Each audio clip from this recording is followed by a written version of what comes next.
All right, strap in for this one because we're going deep on something that sounds like it's straight out of science fiction. Scientists are using Starlink, that Starlink, the satellite internet thing, to track climate change.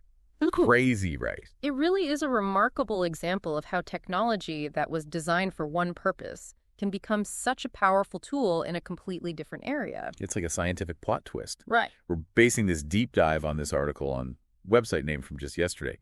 But before we even get into the how, I think it's worth just like taking a second to appreciate how impactful this is. Yeah.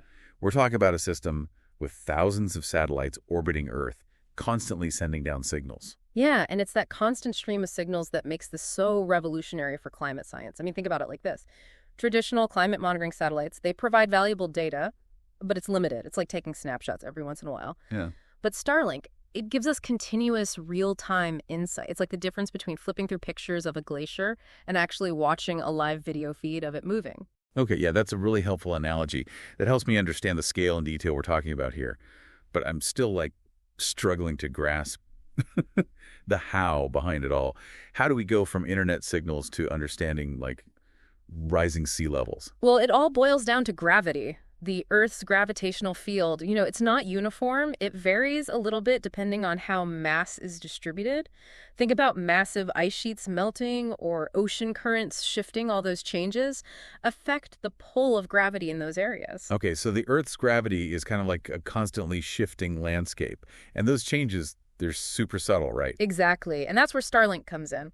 As those satellites orbit the Earth, they're affected by those gravitational variations. Even a tiny change in gravity will cause a slight shift in a satellite's trajectory. Oh, wow. So by analyzing those minuscule movements, those wobbles in Starlink's orbits, scientists can basically read the changes happening on Earth. It's like they're using these satellites as super sensitive gravity sensors. You got it. And remember, it's not just a couple of satellites here. With thousands of Starlink satellites up there in orbit, we get an insane amount of data. This lets scientists map these gravitational fluctuations in incredible detail. Oh, it's like suddenly having a high-resolution, real-time map of the Earth's gravitational field, constantly updating as things change. That's a game changer, not just for climate science, but for everything, right? Absolutely. The potential is huge, from understanding how melting ice sheets work to predicting the impact of droughts on groundwater. It's opening up entirely new areas of research. It's almost like a superpower, like using satellite internet signals to basically see beneath the Earth's surface. Yeah. But I'm guessing it's not that simple. Decoding these signals and actually turning them into useful data, that can't be easy. What are the biggest roadblocks that researchers are facing? Well, for one, Starlink isn't just handing over the keys to their system. Researchers at Graz University of Technology, they're the ones behind this breakthrough. They had to figure out how to decode these signals and separate the information about gravitational changes. It wasn't easy. So it's like they're cracking a crazy complex code. But instead of finding secret messages, they're finding clues about the planet. What else is making this so challenging? One of the biggest limitations right now is accuracy. Currently, researchers can figure out a satellite's position to within about 54 meters using this technique. 54 meters, that's like the length of an Olympic swimming pool. So to track these tiny climate changes, you need a really high level of detail. Yeah, exactly. And to deal with this, researchers are working on some new approaches. They're developing more advanced antennas so they can track the satellites even more precisely. So it's like upgrading to high definition, but for gravity measurements. Are there other approaches being explored? They're also looking into more sophisticated ways of analyzing data to filter out noise and get more accurate information from the signals. It's a constant process of refining and getting better. Okay, so even though the tech is still kind of in its early stages, we're already seeing its incredible potential, and researchers are working hard to overcome those hurdles. This makes me wonder about the research itself. How did these scientists even think to use Starlink for this? What sparked this whole thing? It's a great example of scientific curiosity and out-of-the-box thinking. They were already doing research on how changes in Earth gravity affect satellite orbits using other satellite systems. So they were looking for these tiny wobbles in other satellites. What made them turn to Starlink? They realized that Starlink, with its huge network of satellites constantly beaming signals, offered an incredible opportunity. There was just so much data available, they couldn't ignore it. So they turned a communication system into this massive scientific instrument, a planetary-scale sensor. Yeah, exactly. And that's the most exciting part, I think. It shows how powerful it can be to think across different fields and see familiar technology in a new way. It's like we found the secret code hidden right in front of us. And the coolest part, we're just starting to figure it out. But before we get ahead of ourselves, let's dig a little deeper into what this technology can actually tell us about our planet. What kind of insights can we get from this data? We'll explore that in just a moment in part 2 of our deep dive. Welcome back to our deep dive. Before the break, we were talking about all that data Starlink provides and how researchers are working to, really unlock its potential. It's wild to think we can use these signals to track those tiny shifts in the Earth's gravity. It really is like something straight out of a movie. Yeah, it's pretty remarkable. And as we were discussing, this opens up so many possibilities for understanding climate change in new ways. Okay, so let's get into the specifics. What kind of climate questions can this technology help answer? We mentioned like ice sheet melt and groundwater, but are there other areas? Could this data help us predict extreme weather, like more accurately? Absolutely. Remember, any big change in mass distribution, it affects the Earth's gravity, and that includes major weather events. Wait, so something like a huge rainstorm could actually create a gravitational shift that we can detect? Yep. It might be tiny, but with thousands of Starlink satellites up there acting as sensors, we can pick up on those changes in real time. It's almost like having a network of gravity weather stations all over, constantly keeping an eye on the atmosphere. Wow, that's an awesome image. So by looking at those gravitational shifts, could we actually predict like where and how intense those heavy rainfall events will be? That's the hope. And not just rainfall. Other things in the atmosphere that affect gravity, like changes in air density or big wind patterns, we could track those too with this technology. That could totally revolutionize weather forecasting, especially for predicting those really extreme events like hurricanes or floods.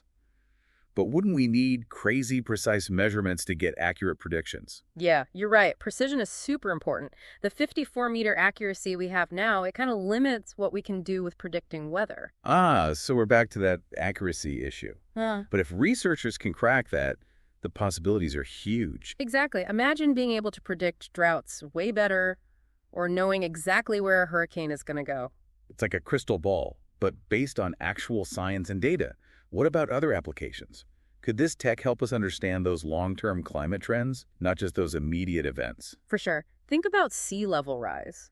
As glaciers and ice sheets melt, it adds all that water to the oceans, and that changes how mass is distributed, which, like we talked about, affects the gravitational field. So if we watch those gravity changes over time, we could get a much clearer picture of how fast sea levels are rising in different places around the world. Exactly. And this could be so valuable for coastal communities that are planning for the future. It could also help us understand how different things contribute to sea level rise, like, which glaciers are melting or how ocean currents are changing. Exactly. And having that level of detail is crucial for developing those really effective climate change strategies. This is incredible. It seems like there's no limit to the kind of insights we could get from this data. Are there any other areas where this technology could have a big impact? Well, one area that's really interesting is the study of groundwater. When groundwater levels go down, it affects the Earth's mass distribution, which, like we said, impacts the gravitational field. So we could use Starlink data to basically see how groundwater levels are changing in different places. That's right. We could track how aquifers are being depleted, find areas that are at risk for drought, and even see how well water conservation efforts are working. This is really mind-blowing. It's like a whole new way to observe our planet, one that lets us see below the surface and track changes over time. And the thing is, we're just starting to understand the potential of this technology. As we learn more about these signals and our data analysis gets better, who knows what other amazing discoveries are out there. It's like we found this new scientific instrument that's always collecting data globally, 24/7. It's a completely new way of looking at our planet. But before we get lost in all the possibilities, let's take a step back and talk about the limitations. In part 3, we'll explore those challenges and discuss what it'll take to really harness the full power of this game-changing technology. Welcome back to the Deep Dive. We've been talking all about how scientists are using Starlink signals to track climate change. It's a story that really shows what you can do with a little ingenuity and a lot of data. It's super exciting, but like you said, with any new tech, it's important to consider the downsides along with all the possibilities. Right, exactly. We've talked about that accuracy issue, that 54-meter resolution, and how we need better ways to analyze the data. What other challenges are there? What's standing in the way of really using this technology to its full potential? Well, one big one is just the nature of the data itself.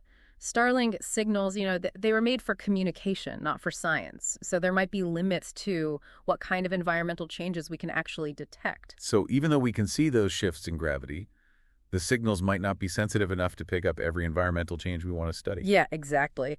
And there's always a chance that something we don't even know about could be messing with the data, causing errors we haven't figured out how to deal with yet. So it sounds like we need to constantly double-check this data against other sources to make sure it's accurate and reliable. Absolutely. And another thing to consider is that we're relying on a system that's owned by a private company. So that raises questions about who gets to see the data and if it'll be available long term. That's a really good point. What happens if Starlink changes its technology or decides to restrict access? Well, all that research would just stop. Exactly. So even though this technology has huge potential, there are real concerns about depending on a private company for such important information. It shows why it's so important to have open collaboration and maybe even create dedicated scientific satellites designed for this kind of observation. This is kind of a balancing act, embracing the potential while also recognizing the limits and trying to minimize the risks. Yeah, that's a great way to put it. This whole discovery shows us that scientific progress isn't always a straight line. There's a lot of complexity and uncertainty to navigate. So what happens now? What are the next steps to make this technology even better and overcome those challenges? Well, we need to keep researching and developing, push the limits of accuracy, come up with better ways to analyze data, and maybe most importantly, make sure scientists, engineers, and policymakers are all working together. It sounds like we need a plan of attack, tackling the technical stuff while also figuring out the logistics and the ethical side of things. What I find most exciting about all of this is the bigger picture. It's not just about Starlink. It's about realizing that there's data everywhere, just waiting to be used for scientific discoveries. Exactly. This discovery has made scientists super curious. Now they're looking at other potential data sources like cell phone signals or even vibrations in the Earth. It's like a whole new way of thinking about science. Instead of just relying on purpose-built instruments, we're starting to see the potential of technology and data that already exists. Yeah, it's pretty amazing. It really shows how creative humans can be and how we can find solutions in the most unexpected places. So as we wrap up this deep dive, what's the one thing you want our listeners to take away from this? I think it's that the world is full of hidden connections and potential. There's data everywhere, just waiting for us to explore it. It's up to us to ask the right questions, get creative with our methods, and work together across different fields to uncover its secrets. I love that. And who knows, maybe the next big discovery will come from something we haven't even thought of yet. This Starlink story shows us that we're still explorers and there are so many exciting possibilities in science. Thanks for joining us on the Deep Dive. Until next time, keep exploring.